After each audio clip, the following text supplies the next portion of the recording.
Okay, here's my Elite clock I just restored for this lady. Not mine really, but just polished all the parts in the ultra cleaner. I polished some never dull the shiny brass parts, and we're ready to reassemble this. Okay. I kind of cheated. I didn't take these out of here because it's a pain. So anyway, I polished the cable. Usually I replace it, but the cable looks so new. Just tarnished, so we polished the cable in the cleaner as well. I'm taking this all off of here really bad. I leave it in there. Sometimes it's easier, you know. It's when you tie the ring knot, you can make a boo-boo, and it's been that way for 100 years or whatever, how long. It's fine. Cable's good. These right here are the most incredible things. These dial feet. Oh, before those existed, I used to use a couple of telephone books and stack it up to the right height. But these things just make it a dream to set up it's like a must for movements. Those dial legs are important as heck. When I first saw a friend of mine use those when he was putting together a French clock, he says, "Where the heck did you get those?" And I wasn't formally trained in this stuff. I did this before there was no internet to look at YouTube to learn how to things. Trial and error. All right, so I just got to set these pieces. I usually start with the long ones first. So I'll get the center arbor for the hands, which is long and thin. Where is that piece? Right here. It's kind of an interesting piece there. I've never seen this before. Usually they mount in the back of the movement plate. This one slides through the plate, and it's got a locking pin here, which it slides through, and this locks it in. Which is interesting, because actually that means you can remove the center arbor without taking the whole movement apart. Just move that and it slides right out. Very clever. Must be a reason for that. I'll think of it later, but this plops in here. Right in the middle usually. And then I just find the gears that mesh where they're supposed to go. It's kind of like I do it without even thinking. This part will go on the other side. This is the, this does the strike snail right there. It works out how many, from one strike for the hour to 10. See how it sends up. So there's a rack. It's here. That's for the snail. This is the rack. And that when that goes in that notch, I'll count 1 to 12 as appropriate needed. Now next we'll find out all these shafts to go through next. Gears here, 1, 2. These are on the, that's got to do with a time train for your shifting the hands. There's something here I call it a football washer, or a tension washer. That's a very necessary thing right there. I'll learn how to make one of those someday. My friend said he was going to teach me, but very important piece of this. And there's your flywheel type right there, the butterfly. I just polish that up. When that thing stops, it spins, and then when it stops, it's actually meant to shift as well. Doesn't cause any strain on the shaft. Here we got the lifting wheel, lifts the strike. It spins slowly and it lifts up every time it goes. It lifts this little arm here, strikes the hours. So it goes around and lift, hem. And what else I show you? This is with the balance wheel.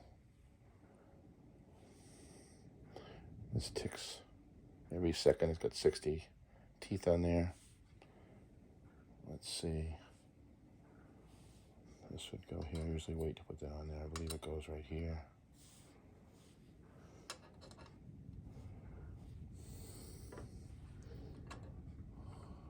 No, I guess. Tick, tick, tick, tick, tick, tick, tick. What else here? This is the count wheel part. This strike. This is on the strike side here. I can tell this is here. And this will probably go I think it goes directly to this big gear.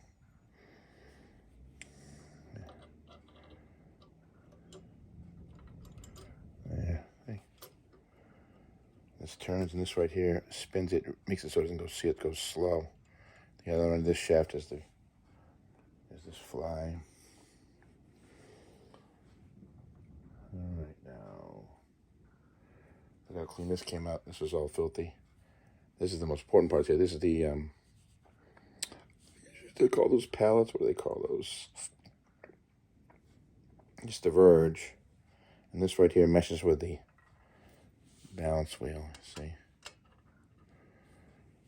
should be a notch. There's a notch on the other side. So this goes, I believe it goes like this. Yeah.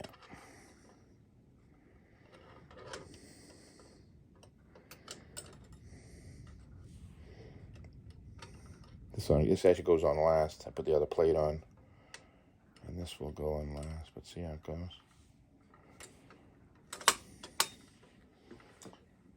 Just keep on putting the pieces on. I just kind of do it without even thinking. This one here is this side. This one will go on the other side. The time train messes up with this big gear. You spin it. Actually, these are reversed. This is what they call a maintaining power. So these gears, I got to switch them right off the bat. Yeah, make sure it's, let's see. This goes. That's funny. If I'm not mistaken, the last person did this clock had it backwards.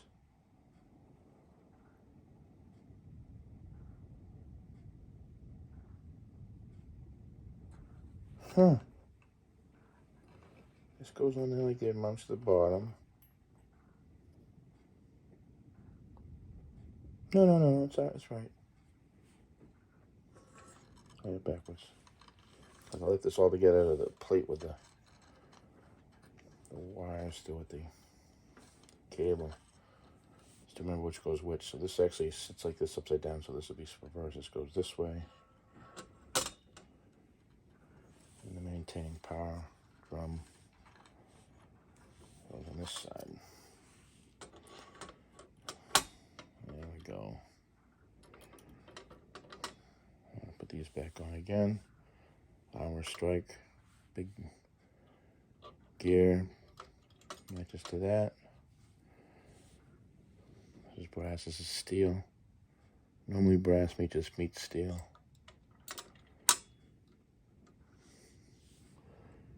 And then, I used to do them with 9-tube clocks. Funny enough, you know what? There's not many pieces to put on here. All right, so this will go from the balance wheel. There's two of these, they're very similar in size. One will fit for the balance wheel here. I'll mesh to this. Again, it's got a thing, so this one goes from here.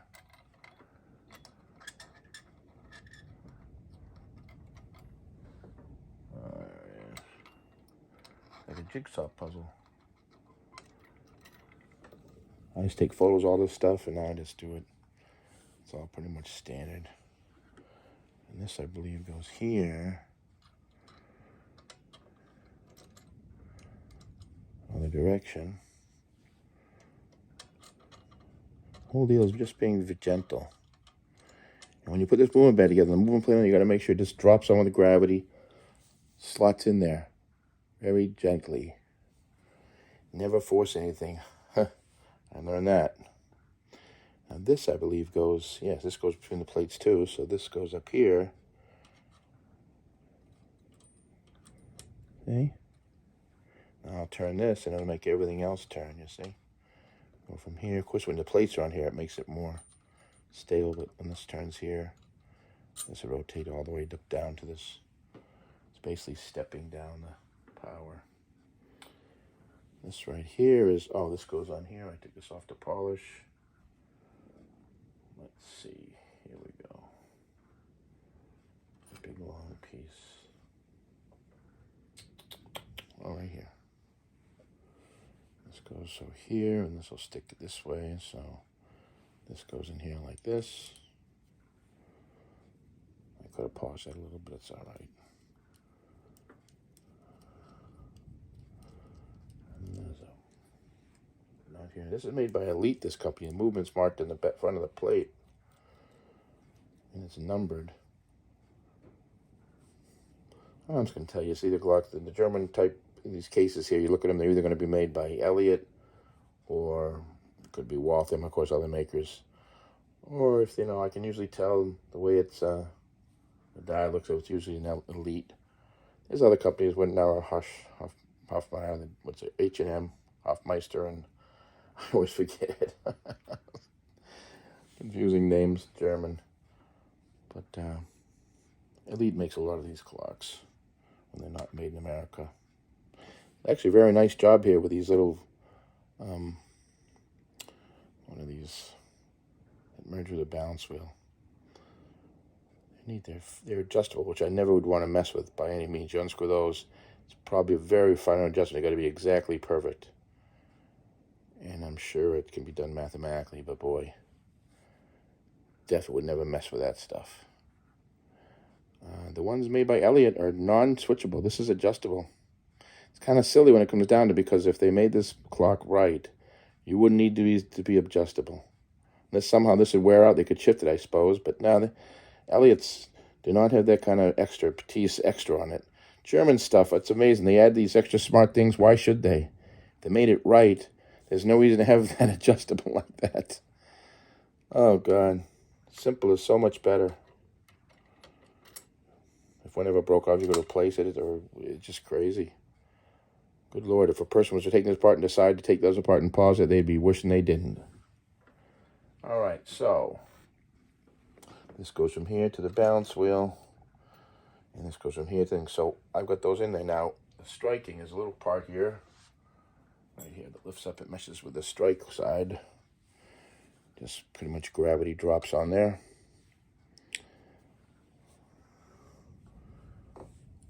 This is kind of a little rusty here. I don't know the stuff here. I mean, this clock is nice enough, but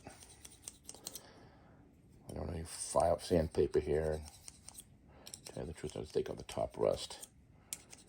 And I got a little bit of never dull polish there. I'll just wish I had a little emery paper. Not have my clock set up areas. When I live home, it's not the same thing as living in my store. I used to have all this stuff all set up nice and organized. Now I kind of put it in my chess playing table in my bedroom. There we go. Took it all apart. I might as well make it look somewhat nice for the next 100 years. This clock was filthy when I first got it. Really filthy. It's nice when I doing the movement for $100. Is that too much? To totally take apart a clock and clean every piece and polish. I do it for the fun of it, though. Meanwhile, give a special deal.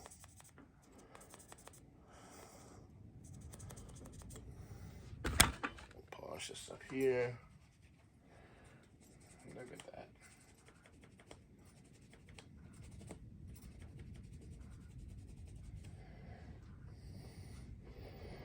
Pretty. And this thing was really... I got it out of a state, and they said it was running. But, of course, it's funny. They say something's running, but when you actually take it apart, yeah, it was running in 1920. Anyway, it's going to be running now. Now, this drops in. Okay, this is the maintaining power. It goes on this side. And it meshes over here with this little here. There you go. Let's see.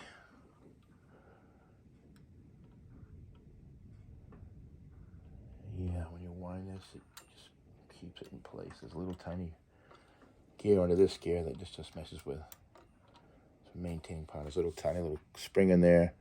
You can wind it or run for, 10 minutes.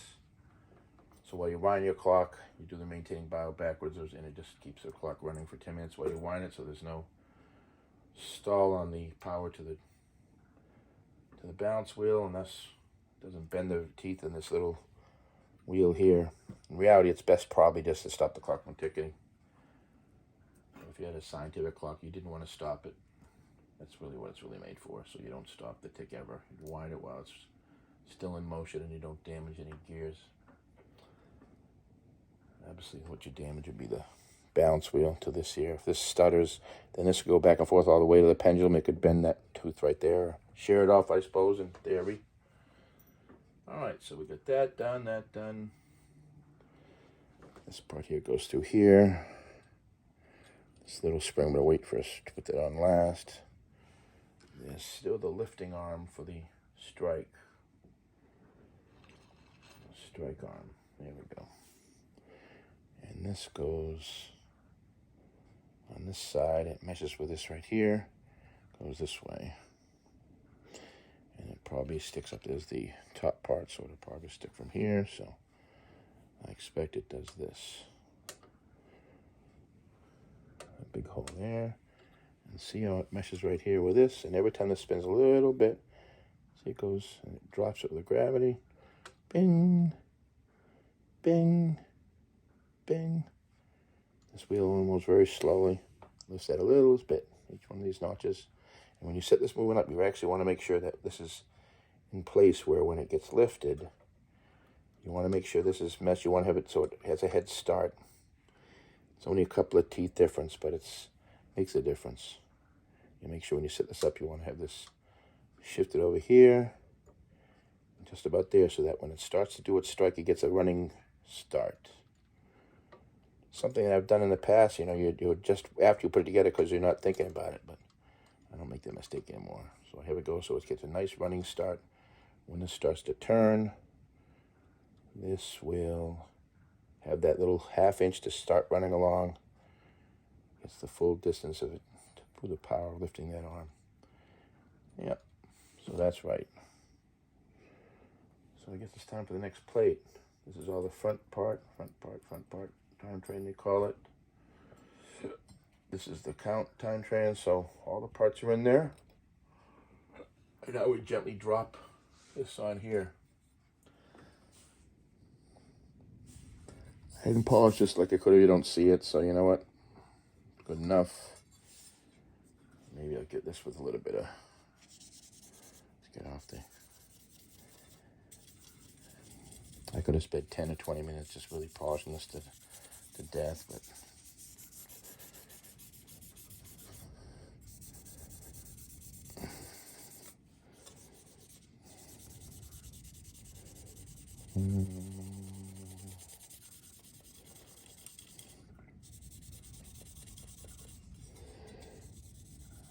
I don't lacquer stuff, you know, just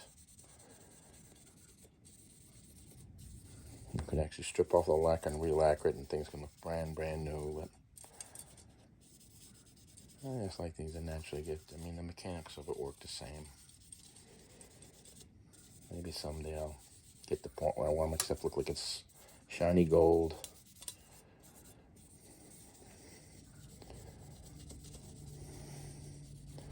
I only work with antique clocks, and when it comes down to it, I like leaving them looking natural, so when their 100 years goes by, they still look like they're... But during this era in the 1890s, things are more likely to be polished, but lacquer. All right.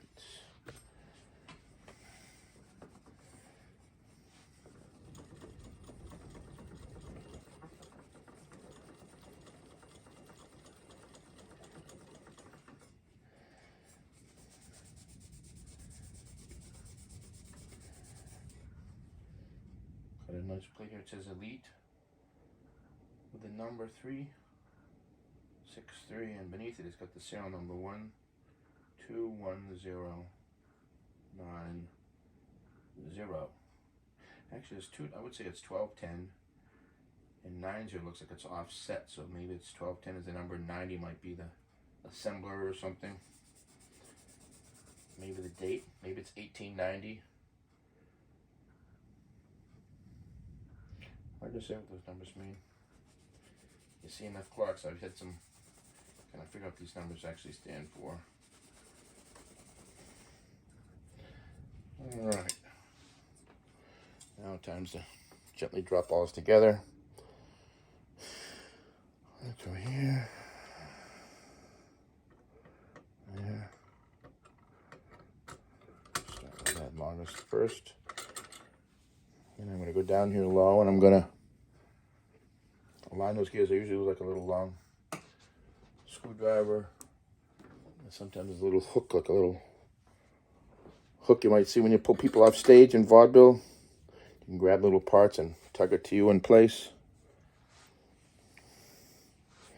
All right, let's see what we can get that drop. Get the big ones first here, the big gears. One. And everything gets dropped into place. And you definitely want to be very gentle because some of these things shafts are very. Start with the biggest first, and this can actually go on last because, of course, I like that to be in the one. I have adjusted that other gear in place, so it doesn't mean I can put that on last. Now,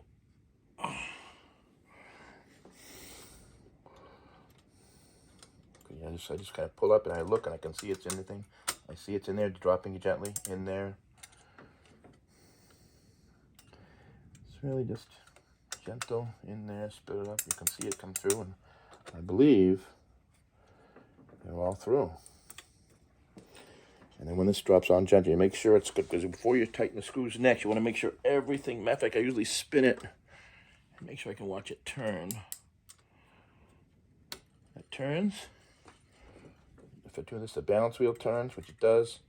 Everything's nice.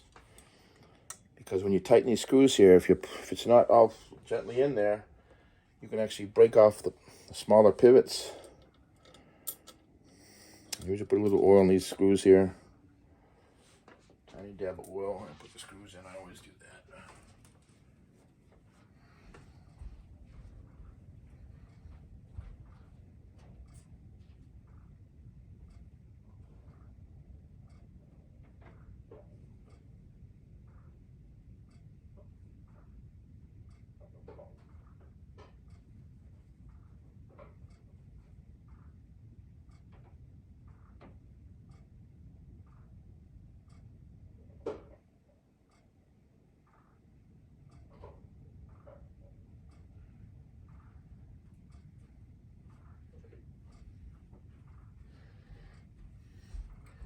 I use a synthetic lubricant.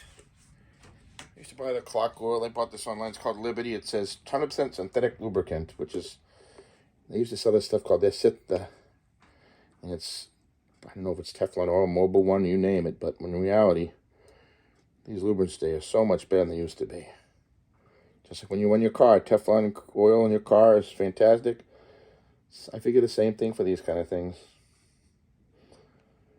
And we put a little oil in there.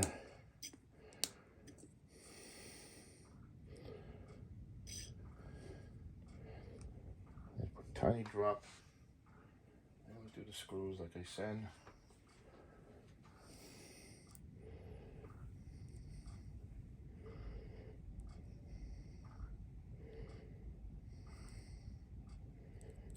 Drop on there.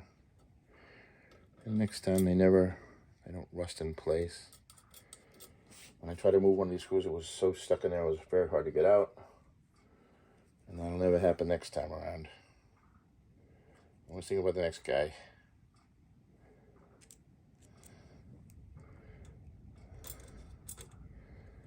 Yep.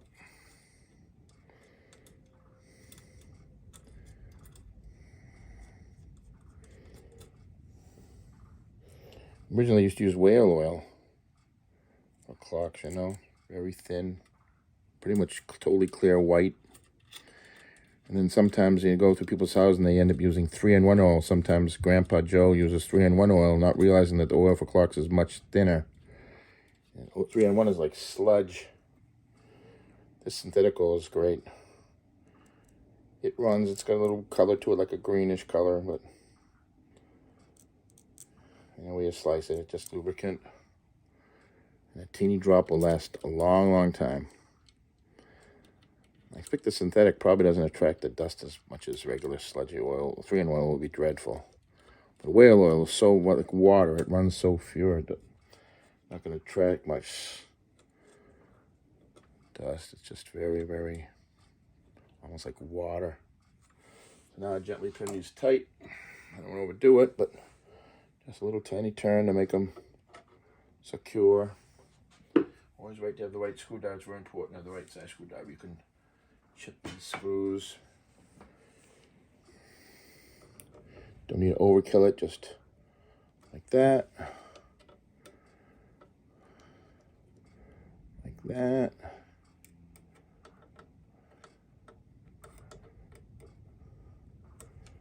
Like that.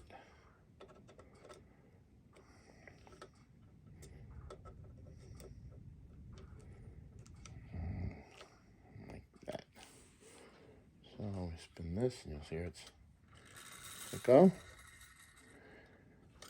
And not looking at this clock, like I said, when I first got it, I thought they said it was running. So when I sold this nice woman, I just said, oh, it'll probably run. But I'll tell you what, I'm going to clean it for you. It's less dirty. I'll do it for you for $100 just because I want to make sure you have a nice clock. And I'll spend some time. See it? And I hate to say it, from the pictures I sent her and the picture I took, this thing would never have run. This thing was dreadful. But I just know cleaning makes a difference. And look at it now. All right, so at this point, I'm going to swap the dial feet and spin it the other direction, because this part sticks out through here. As a matter of fact, I see. This goes through beyond. Oh. Let me see. Oh, this comes out this way. I gotta remove this. I've never seen this before, you see? This right here isn't, so this gear right here is supposed to be on the other side of the dial, so I flubbed up. I gotta remove those screws. Live and learn. I've never seen this thing before, ever. This goes down through here, and I guess it's meant to be able to remove this without taking the, I can move all the time train. There's a time train on this side, without ever, motion work, without ever taking out the mechanism apart. That I've never seen. Typical something that Germans would come up with. Something really doesn't mean diddly, but if you ever wanted to remove the center shaft, say you bent that shaft, you could replace it or fix it without having to take the whole movement apart. Meanwhile, you can see how much time it takes to take it apart. It isn't the end of the world anyway, so the people in Elliot of London said, you know what? We don't need to do that, because the person, watch what I'm going to do. I'm going to take it all apart.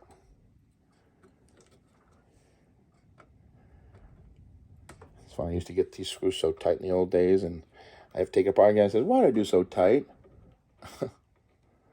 Don't need to. So I'm going to pull these all out, and I'm going to remove the shaft, because, you know, I put that in very last. I don't need to put that to kill the clocks all together, which is the funniest thing. I've never seen that before, but I'll show you how it works. As a matter of fact, I'll install the next stop before I flip the clock over. I usually leave the screws in where they belong. I take it apart and put it together. It's always smart to do that. They all belong in a certain place. I'm going to lift this up again. That's the craziest thing. I should never have put this part in, you see? I'll show you why. All right. So this right here goes on last. Normally it goes, so normally this is actually a big giant gear like this. This gear is usually a lot bigger than circular. It's funny, it's a very small gear. It's wild. Let's have to see how it messes with it, because normally this gear is usually one of the bigger gears for the for this part. That basically runs the hands. So anyway, so I can put this all back together now. And I do that very last. It slides through here. You'll see, this is cool. This goes here. We'll put this on. All right. And watch this. I'll slide this shaft through the thing when it's all assembled from the other side, and this goes through here like this. I'll slide through gently.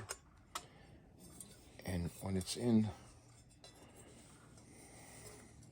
it goes here, and this goes right here and like this, and it basically locks it in place. And it basically is also your pivot. Normally this goes to a bushed hole, and this basically is different. This goes right here, the oil sink. This goes like this. And it spins and rotates, but it pretty much only rotates. It doesn't take much power anyway, so it's not a big deal. It's very lightly. But it just floats on this little beam right here. So what I'll do is I'm going to leave that beam on there. Tell you the truth, there's a screw here. I'm assuming it's going to make a difference, but when I put it together, I probably have no option. But it can be flipped one way or the other. So when I put this together, I'll determine which way this goes. See that little right there? I'm assuming that little rider, I'm assuming it sits on here. Matter of fact, I should see evidence of it, and I believe I do. So it goes that way. But if it went the other way, I just would have switched it. I'll be able to tell when I put it together how much that protrudes through. But I assume that usually when you usually see shadows, even when you clean the stuff, you'll see a shadow where wear has happened over a long period of time. So that's why.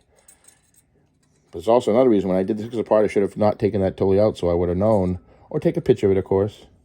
Take a photo. I used to take photos of everything, but now I wing it. I used to be so terrified of taking up something apart, which is always a good way to start. You should always be terrified. You should always think, hey, you know what? Take photos. It's with digital cameras today. It's so easy to take photos of your work or even a video. Maybe write a note of what you do first, what you take apart first. Of course, that long shaft was easy to find. Now what I have to do is I got to find, I'll start with the big pieces here. Ends of the drums. And there's one.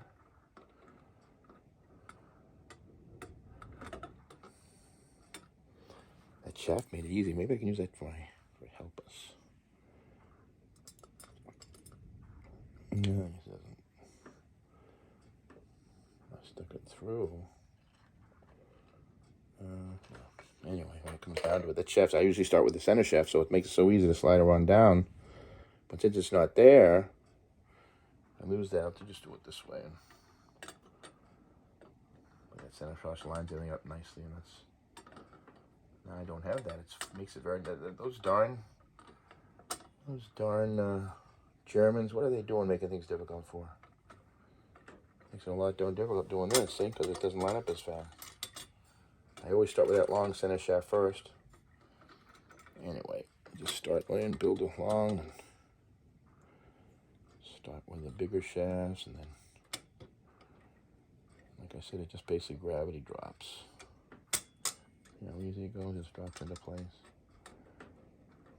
But that center shaft makes it really easy. This is the way it gets the closer to the top, the more thin those shafts get, and it's important to be gentle. That one's going through there, that one goes through there, balance wheel's there. This is not here, this one's still out of place.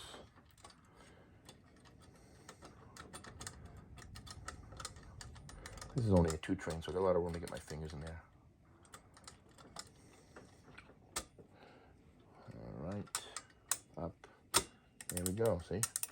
There it goes, shifting. When I'm done, these are what they call oil sinks. I'll put a drop of oil in each one of these oil sinks.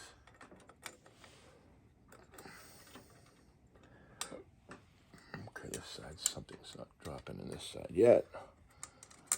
There. Could be another side that's not dropping. That's in there, that's there. And this here is not dropping for some reason.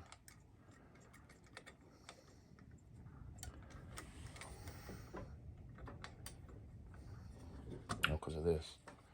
It goes on these pillars, so there we go.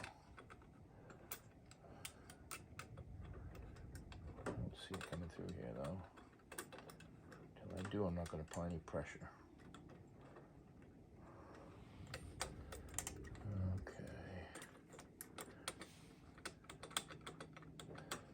First time was a charm, huh? The last time, 2 seconds. This time we got a little issue where something's touching. Oh, I see it sitting on there. So we're going to basically shift this a little bit, and it'll drop.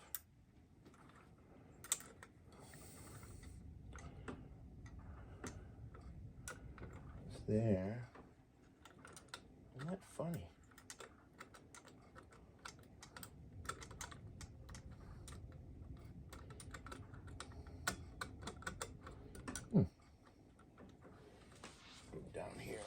so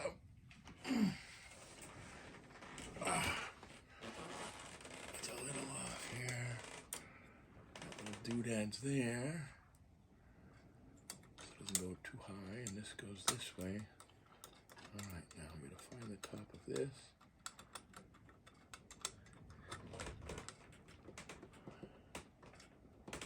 Jeez, some of that shaft missing? I couldn't have done it. I don't think I damaged it. Let's see if someone else did. This is only the, oh, this is the maintaining part. Let me see. Yep, the end of that shaft's not even there. Ha! That's going to be drilled up in a place, but you know what?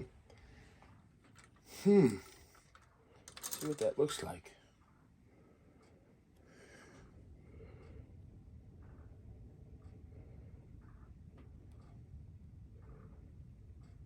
Huh.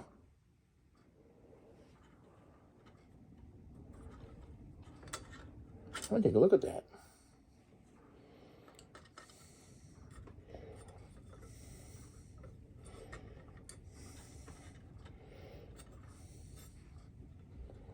Okay.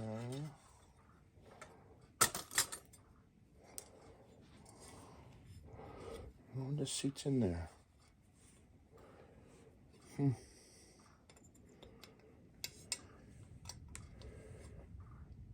Yeah, at one time there was a, that's why I don't see it, because it, am I going to be able to put a pin in there and drill it out?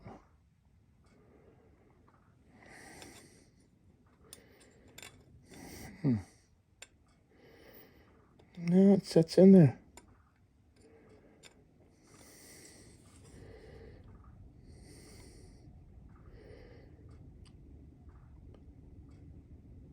Is that going to be an issue? That ain't paying powers on it. Will this thing run?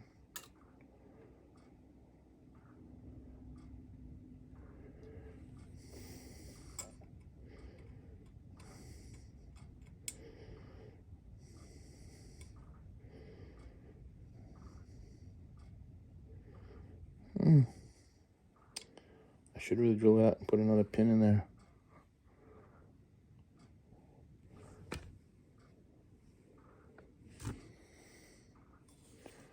We'll put together now and see what goes.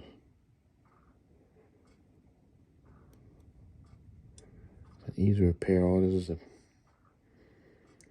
drill out and just put a little piece of steel pin in there, and it's not a very important part. All it does is hang down and stop this gear from turning for the maintaining power. I'm thinking, is that just, I think it just sits there limp. And when you do the maintaining power, that's when it engages. So I'm not so sure that actually is a giant importance, but we'll see. Worst comes to worst, I can just drill out that piece and have it fixed in no time. Yep, everything fell in place except that one. All right, we'll start again. That's amazing. That would break, because that is just really a beefy one. It just like doesn't make any sense where that would break. Crazy. It's too fat a shaft, but unless it just isn't made differently, but it looks for sure that would. It looks like it should have. Yeah, it should extend through that shaft. That hole. Maybe I'm going to put this like this again. Goes there, and there. There.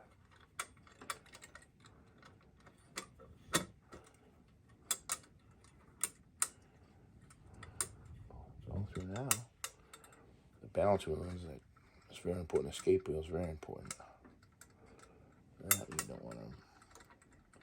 That spins all the time. This dropped in place here. All these linked together. It's important that they. That's the one shaft in this whole thing. I don't think it's going to be a big deal. We'll see. Worst comes to worst. Well, I think I'll drill it out anyway. Like for now, this drops in here. Drops in there.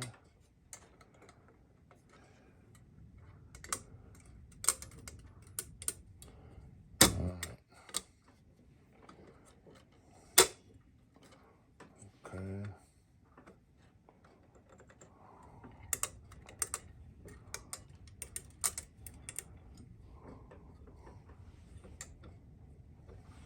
goes on this one here.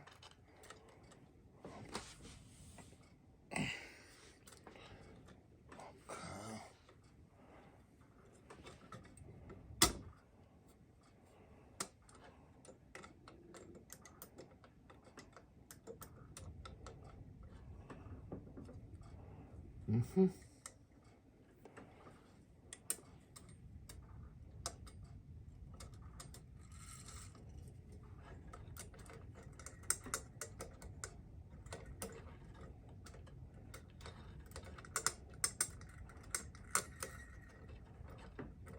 Okay, we're all set now.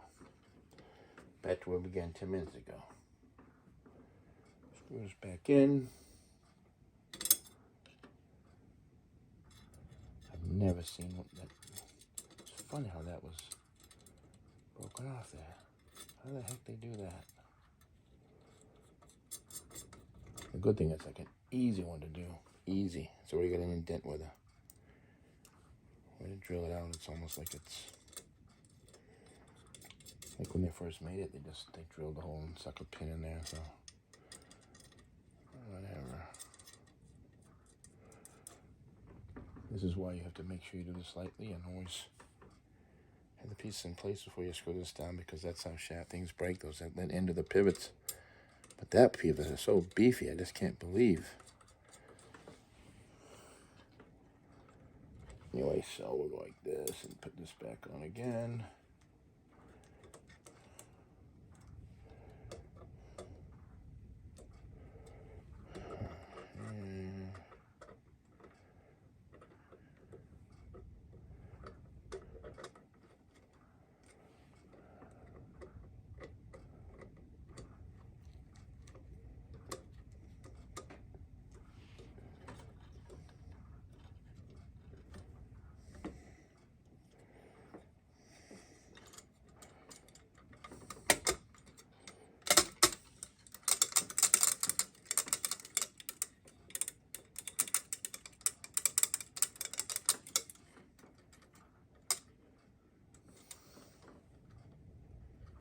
Spinning, that's spinning, so this is all set. Now it's amazing, this thing right here is lifted up a little, and that's lifted up a little. It's like almost like I gotta pull those down a little. Something could be stopping it. A little gap.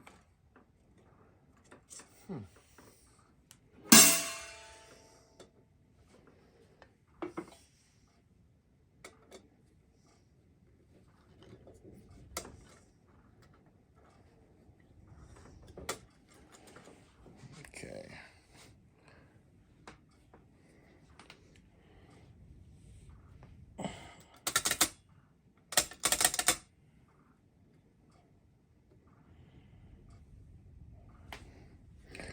That's all together. I'm gonna take a look and see this here. See that spinning? I just with the turn of my finger how it keeps on rolling, and I haven't even oiled yet. I put the drop of oil in there.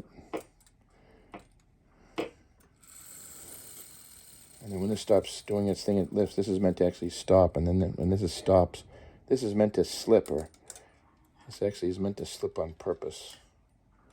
Especially with big tower clocks and stuff.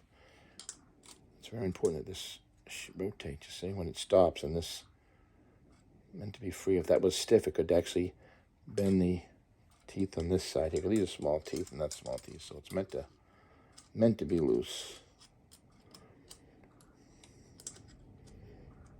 See? So when this actually, in reality, when this spins and when this stops abruptly, then this keeps on spinning to a point. When I oil it, it'll probably be very minute though in this. Like when you got a tower clock, you got one of these things, it's very long, two big giant wheels, and when that spins, it really, you notice that when it stops, this goes click, click, click, click, click, and it'll spin for quite a bit, half a turn, if not a full turn. So there's no weight in, it's all gentle. Now dig down here, and this is the balance. You'll see it spinning, nice and square, not bent. It's good. Now I look over here, and I'm wondering, why is this little gap here? it's almost like, you know what's going on here? I'm going to loosen this a bit. This is going to be loosen a bit. It's got to go down flat. So in reality, see, this side really is not fully laid down gentle. So what I'm going to do is I'm going to undo these screws. I'm going to make sure, this is what I was saying first before.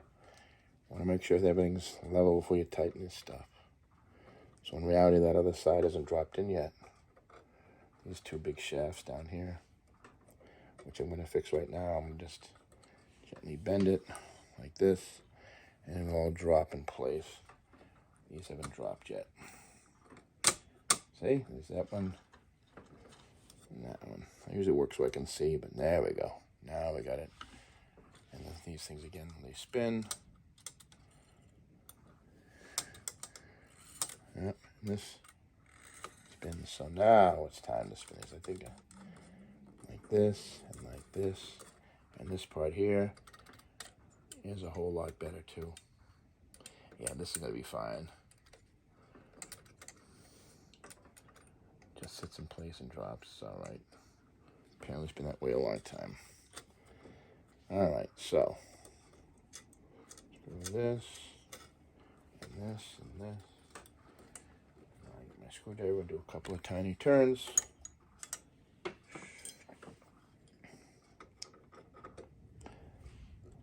One,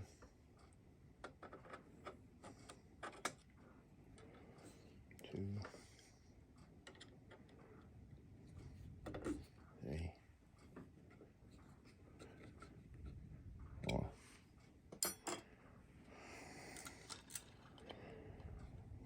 All right, now this.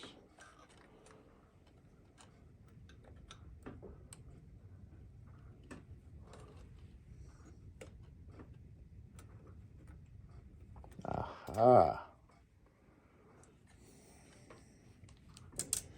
It does drop into place. Lift this a little bit.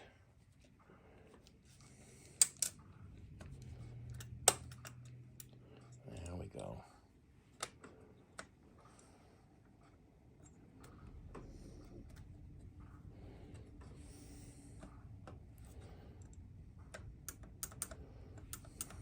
It's been sitting like that forever.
Yeah, it does have to fit right in that little notchy.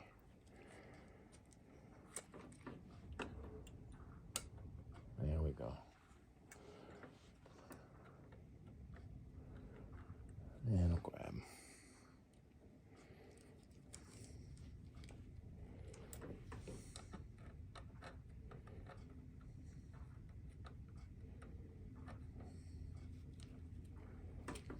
Okay. Now it's flopping, see?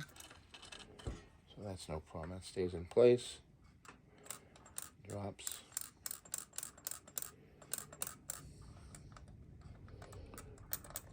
Been like that a long time. It's no problem. For $100 repair.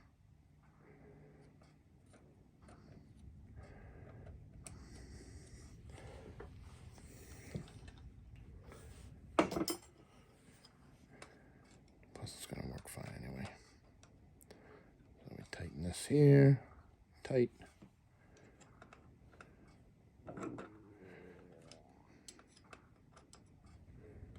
tight.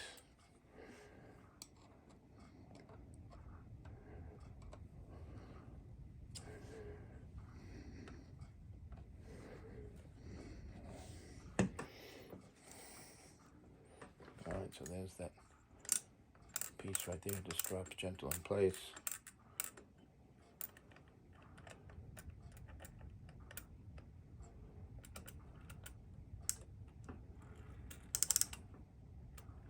And then you wind it like this.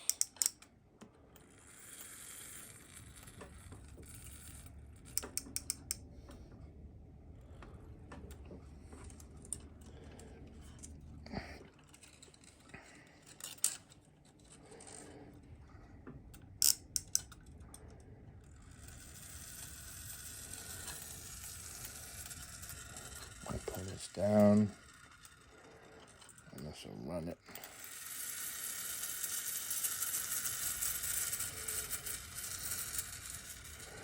Yeah, that.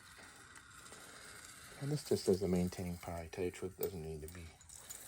Runs without it being there.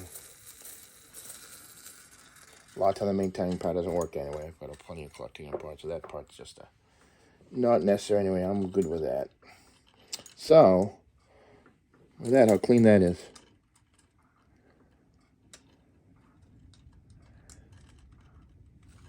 And now I'm going to slide this piece through while I'm at it, I suppose. Showing you this goes through here. Slide it to the back like this. And this actuates this part here.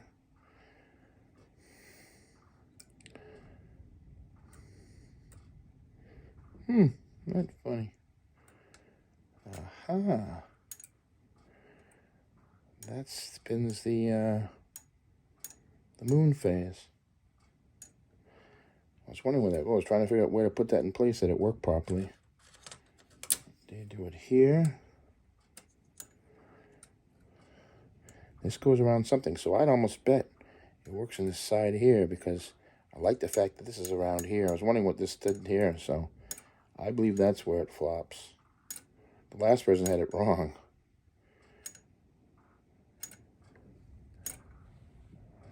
Yep. I was wondering why this is here. See, it goes right around that shaft on purpose, and it just clicks the outside of the wheel. I'd bet that's where it goes. Now, if it was on the other side of this, it doesn't make any sense for this thing to be here. This is there because it goes around, it goes up there, and it just basically hits the outside of the wheel in a certain way, and it just clicks a little bit. I'm not even sure that's where that goes. Whoever did it last time did it wrong when I took it apart. So this slides through here now.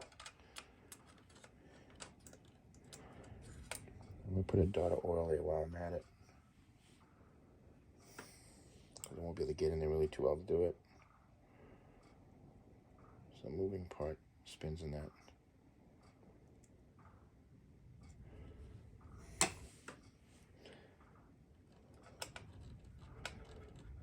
Put it through here like this. And now it butts up against there. And now that'll, see? Now that actuates the strikes. Half hour, hour, half hour, hour, half hour, hour. There's another part here. I could have taken off all these parts here. I'm not familiar with this German Elliot's I can do them blindfolded, but I decided, you know what, and there's all these tiny, tiny little, I said, you know what, I'm going to leave them in place, so I did.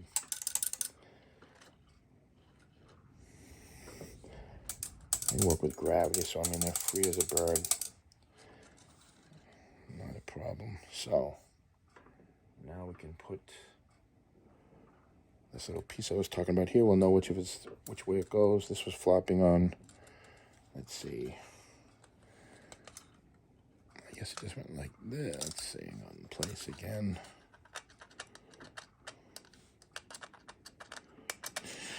Goes through, and then this goes up to here and locks it into place.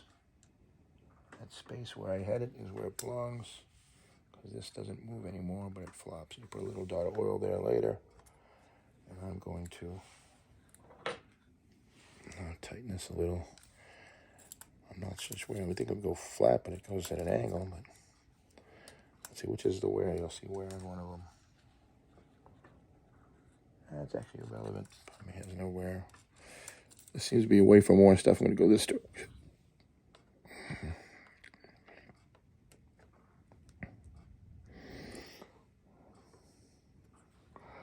Yeah, that's the way. Yeah, spin it like this.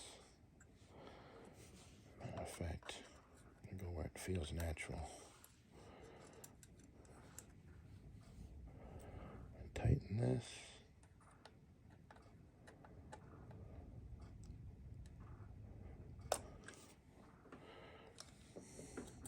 Spins free. You move this down a little, I suppose, and it would pull out, you see. You go up. I think they'll be over drilled here and go down and go flat with level, but anyway, I tighten this up like this.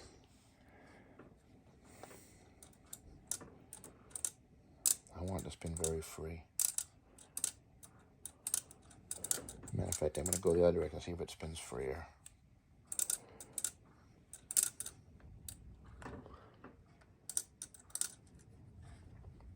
I think I like it the other direction, believe it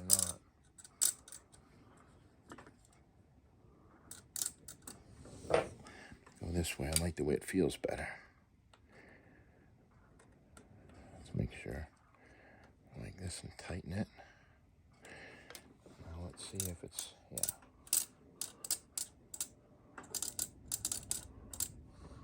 No, actually, no. I tighten it. I think it changes. So I'm going to go the other way.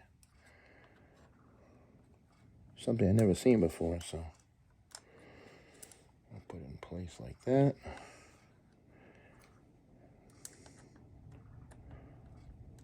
Tighten it this way. Now this could be the point where I need to have that thing the other direction, if this is the case. Yeah, that's grabbing, so you know what? I think this needs to be turned around. Now watch the difference it'll make. Alright, go like this. Be closer to the plate. I've never seen this thing before, ever. So when I come down, I'm going to go like this now, the same old deal. I'll slide it through, and now I'm going to tighten it, and we'll see if it runs freer. I want it to be nice and not floppy, but very non-hindered. Nah, that's what it is, you see? But yet, I'll tell you what, this is moving too much. Yet all these are moving. I don't know, I don't like it. I think that's moving too much. That's too much play. So I guess it was right to begin with.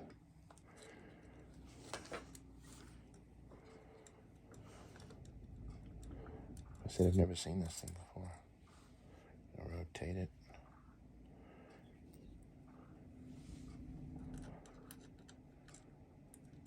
Put a drop of oil on there.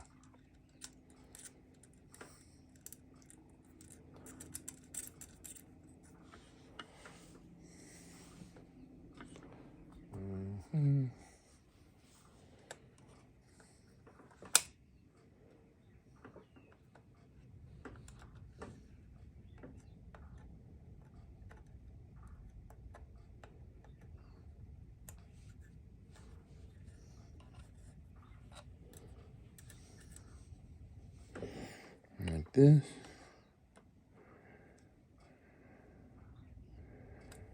That. There we go, free as a bird. Tighten this.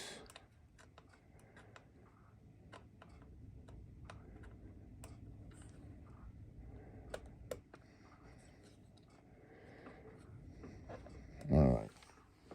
Put a drop of oil here.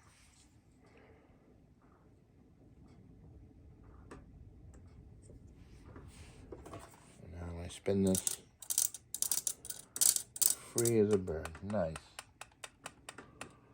Put a tiny drop of oil here.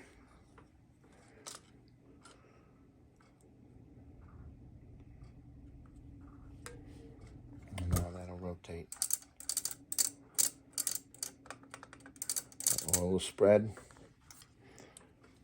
called capillary action. All these little oil sinks, I call them.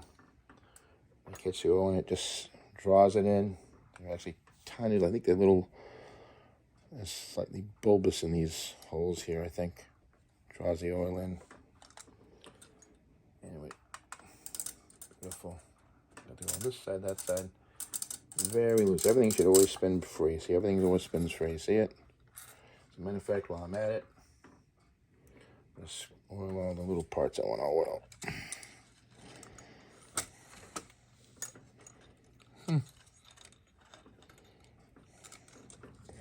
I'll put some oil here. I shake it when I do it, like this. Put 2 drops here. Goes along a lot of places there. I'm not really supposed to over oil. I just wipe this off on this part here, these drums. Here we are, just 1 drop. 1 drop, 1 drop, 1 drop, 1 drop, 1 drop, 1 drop.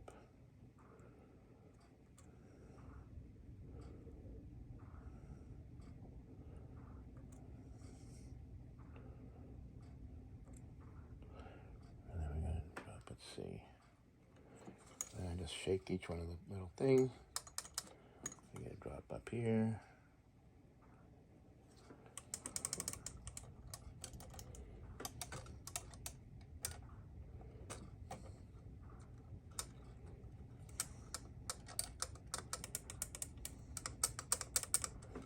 I didn't get this one, I guess.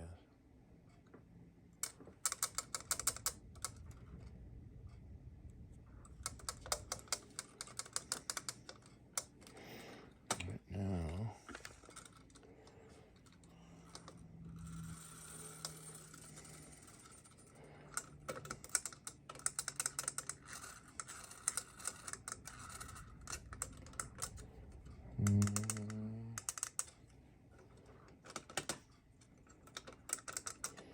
that's all the papers on this side.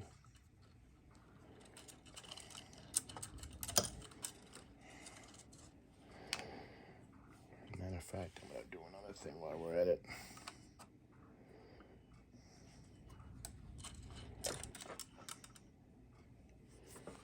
I'm going to assemble this. See this? Actually, I'm going to wait till the last because I want to oil it and have the other parts spin before I apply this. Alright, so at this point we're going to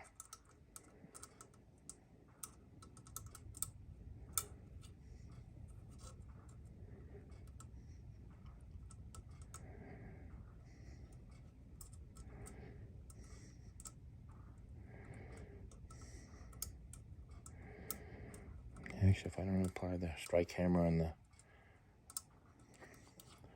pendulum driving pieces, and I can keep on spinning these to test. Alright, so I guess we're going to move this like this. Face these this way.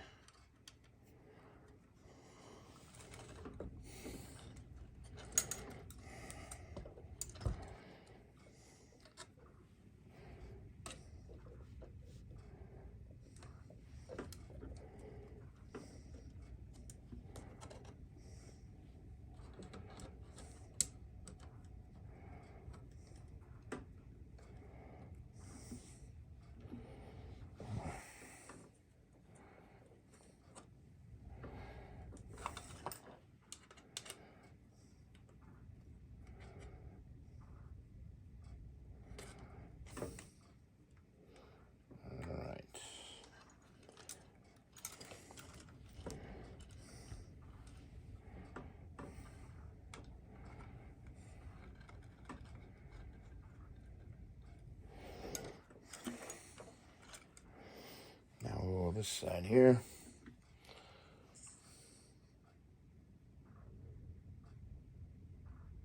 Up.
2.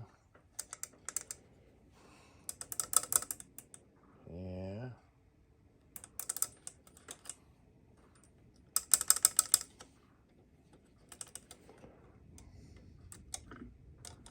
Another one here.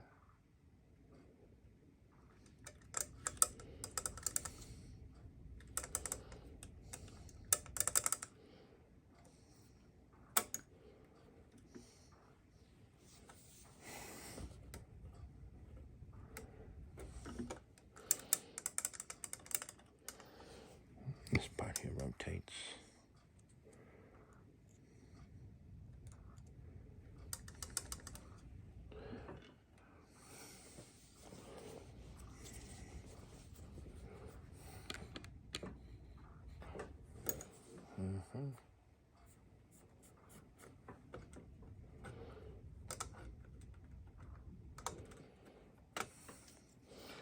So that one, that one, that one, that one, this one, there, and that one. So they're all done.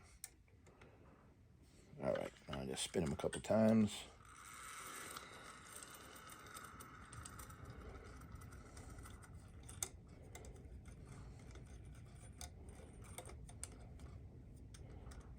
Okay. Now ready for the other stuff. So now.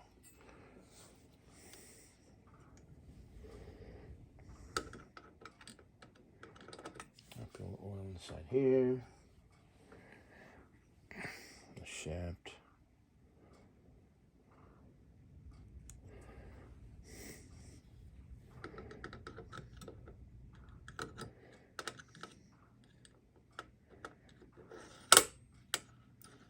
See how it spins? All this stuff spins like this. Just imagine the clock's gonna run. This watch is very important here. Now,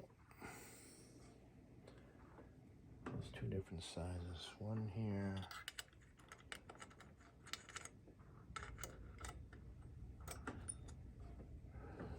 All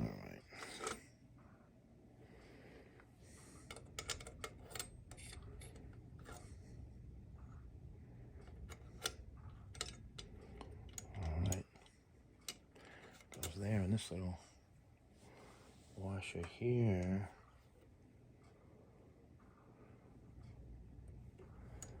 pretty certain goes here.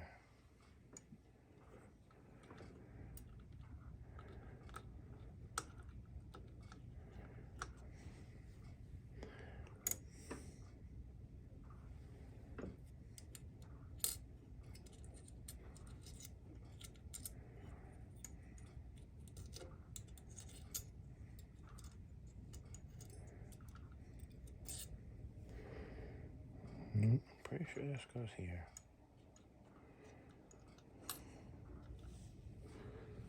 And this piece here is the one I scratched. This one goes on top of it.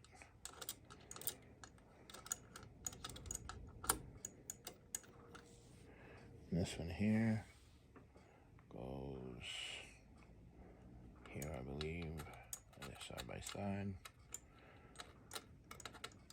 And while I'm at it, just remember I gotta put a tiny drop of oil right here while I'm at it. Just in this little shaft.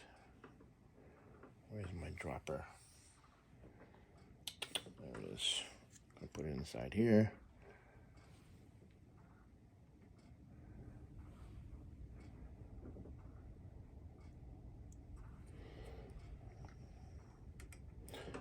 And I'll put a little here maybe. Just scratch around there, but it's meant to.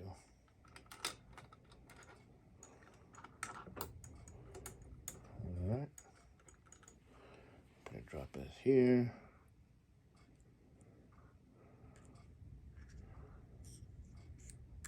So oil makes things last forever. Okay.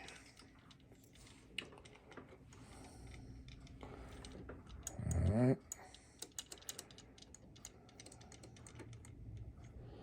Now one of these makes it strike. Okay, so this goes on here. And I can get the two of the little parts here that go on top of here. There's a tiny little washer goes on this. I could replace these, but these little pins.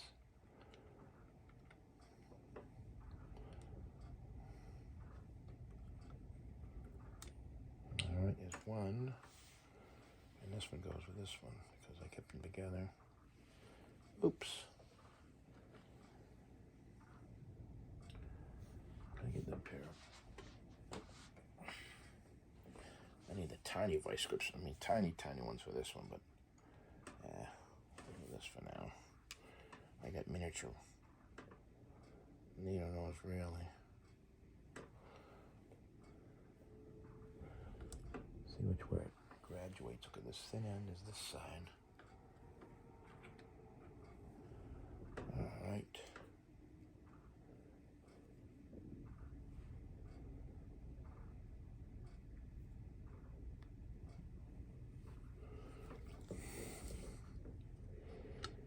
Mm-hmm.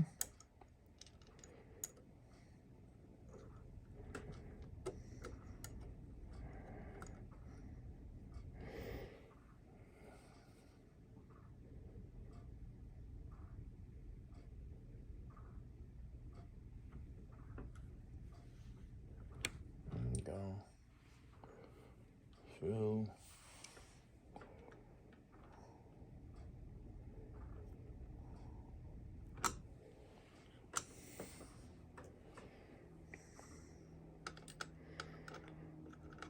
Whatever this goes on first. Oh, one of these holds it down. All right, the next one. The little washer holds this down as well. So now I gotta put this washer on here.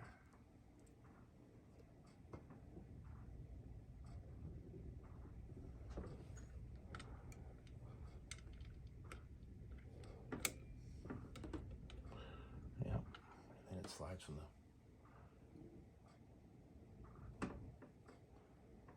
Okay, this one there. 1, 2, 3. And this one here goes as well. This goes last. Check it first, I suppose. This goes down here.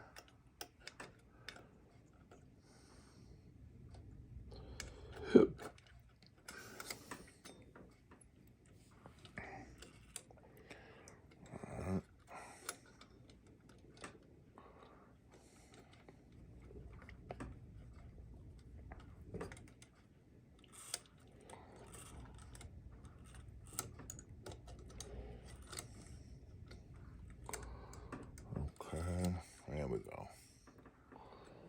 That's like that.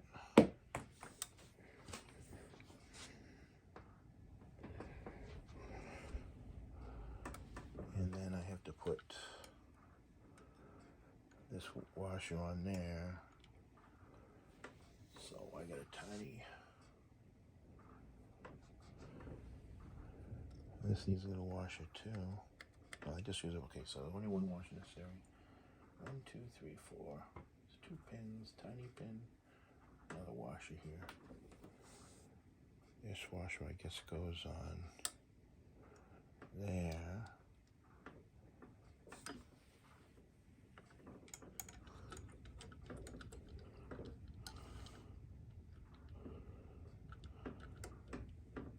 Yeah, I'm pretty sure that's a big one that goes on this one.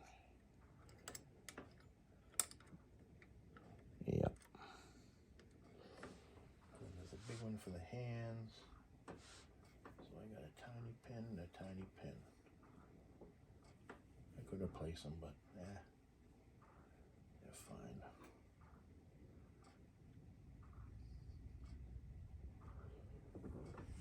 To tell you the truth, I think we got most of it done.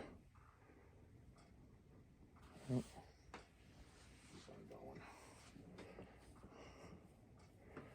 Hold this here.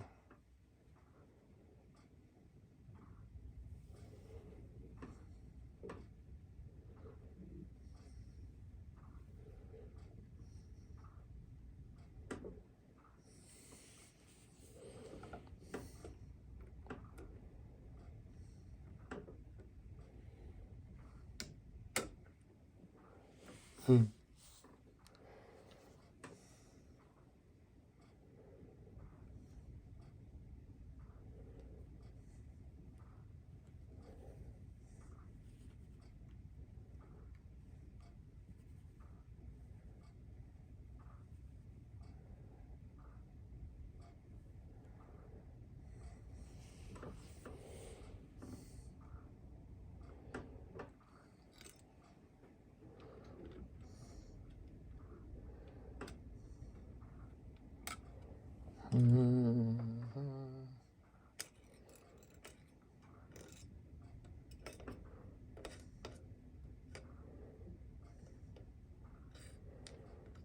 Okay, so, and this has to go on this side, this click, so one thing I'm going to do first, pull this down like this, and put this behind here.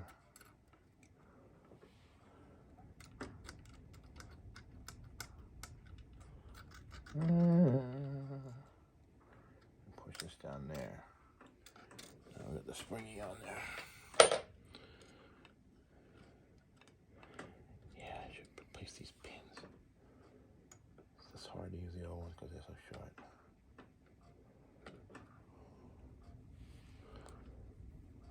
Let me get a tiny pair of pliers and I'll make it work.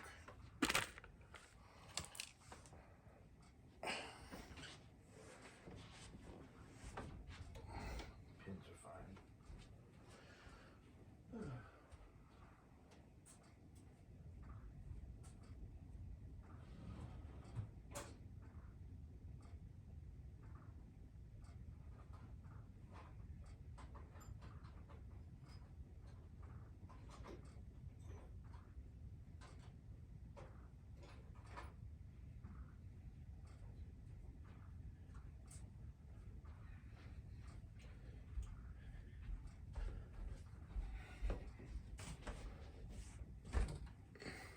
And there's the right size.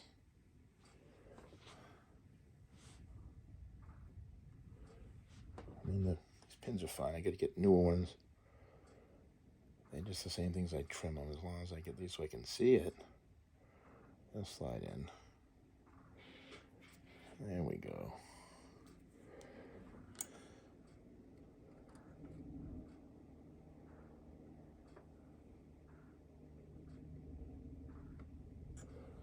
I guess what I usually do is I find where it is first.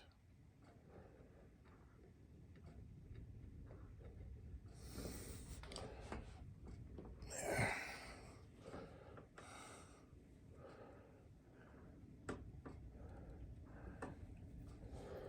Mm-hmm.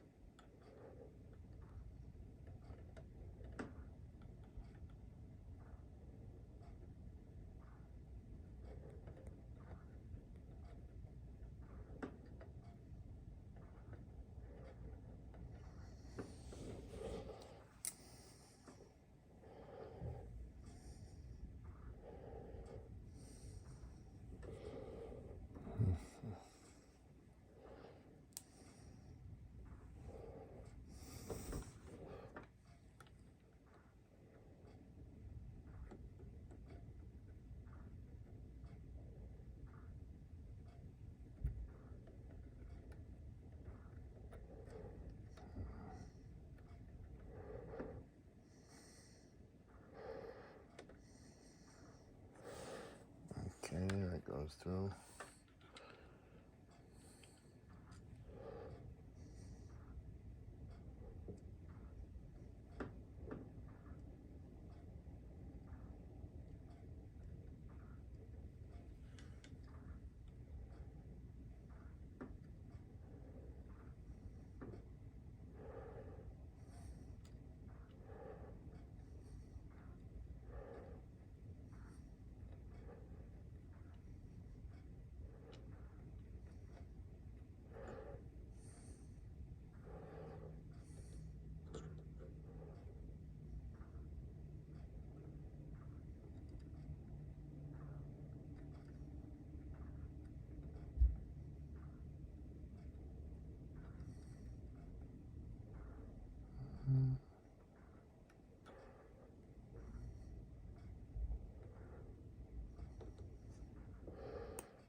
fat finger syndrome.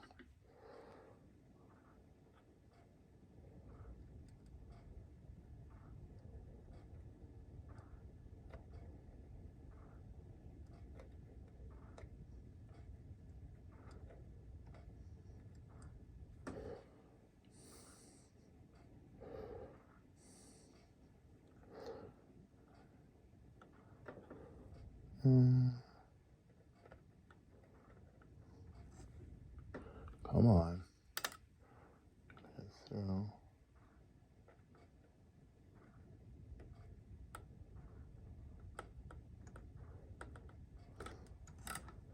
That was so close.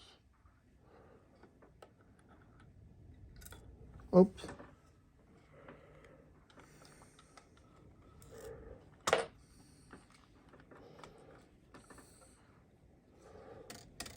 Okay. I'll get in there. Hold this stuff down while I do it.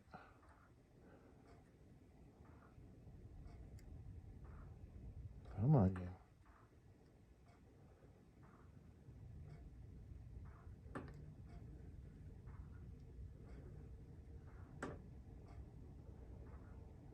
Come on.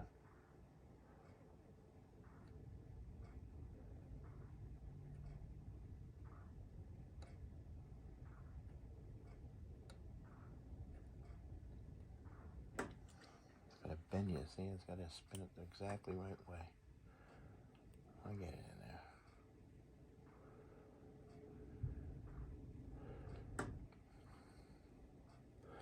I have pins in my kit, but I like to use the roll ones. Jesus. Usually it's no problem. Hold this really tight.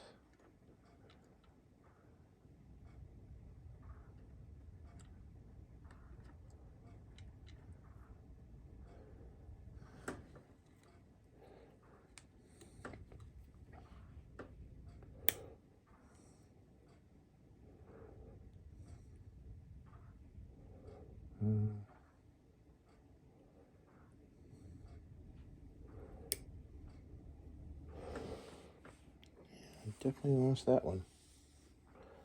I'll get new pins. Yeah, just that's why you do it. Screw it.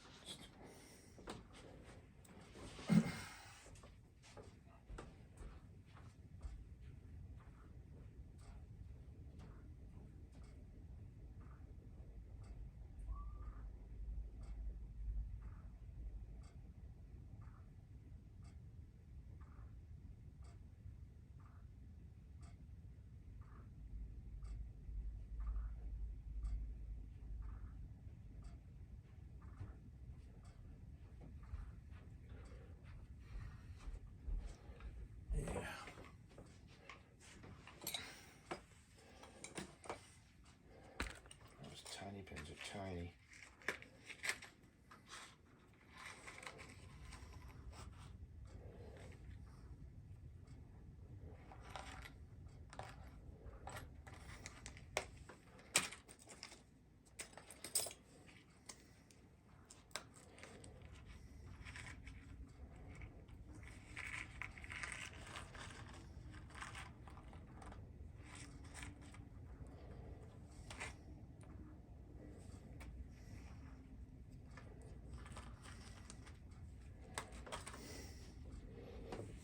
Watch this slide through now.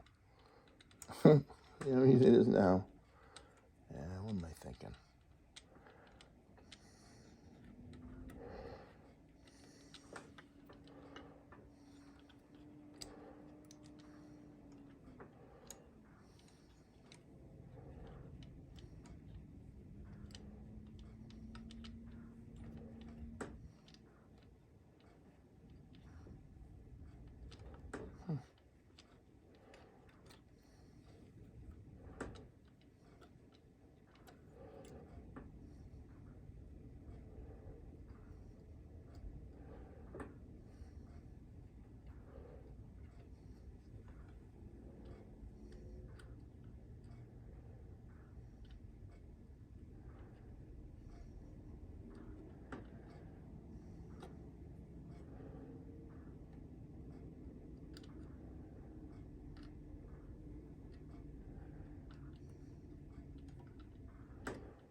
what? This might go over this side.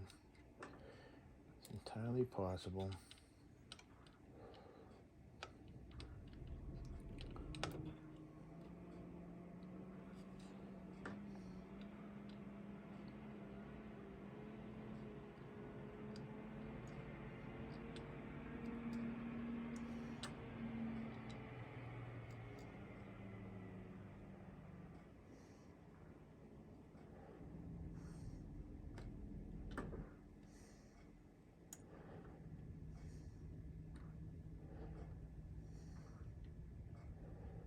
If I can nail this pen is so thin.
Going underneath, it's crazy.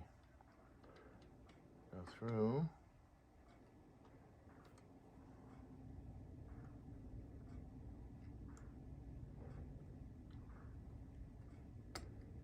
There it is. It's a very tight pin.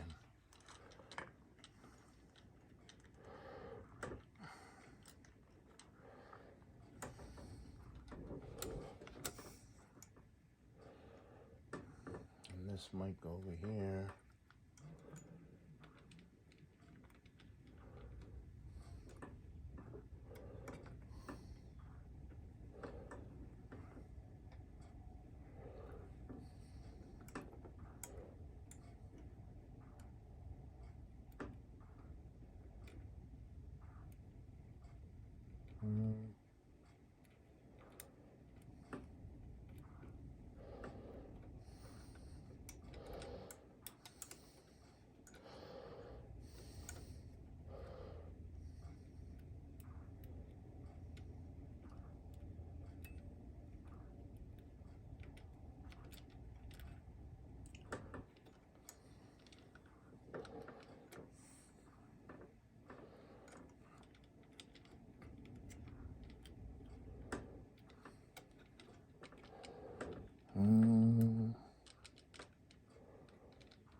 My big fat mitts.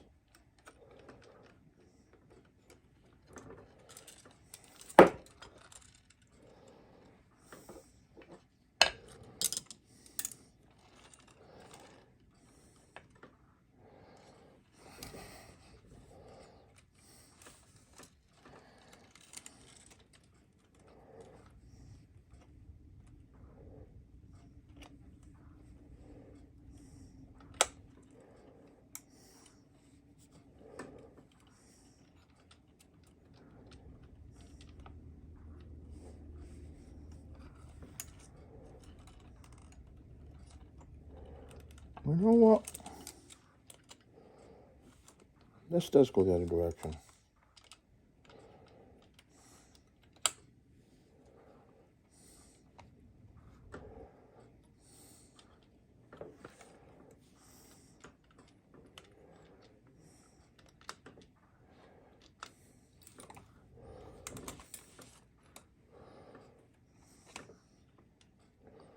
This big one goes here for sure.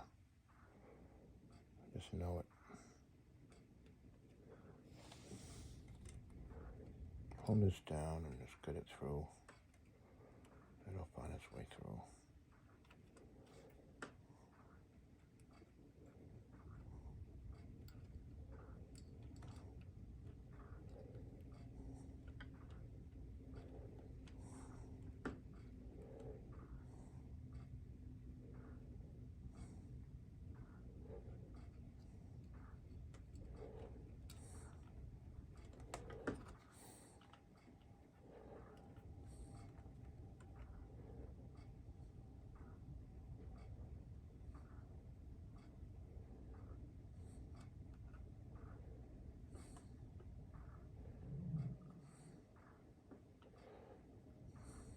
I'm going to turn this through, it'll go through.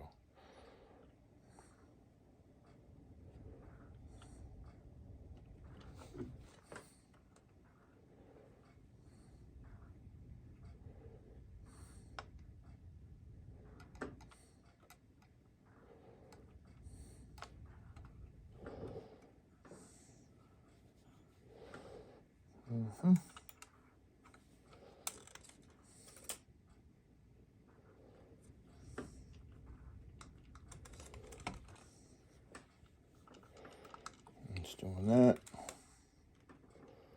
This is doing this. This goes down here. That goes like that.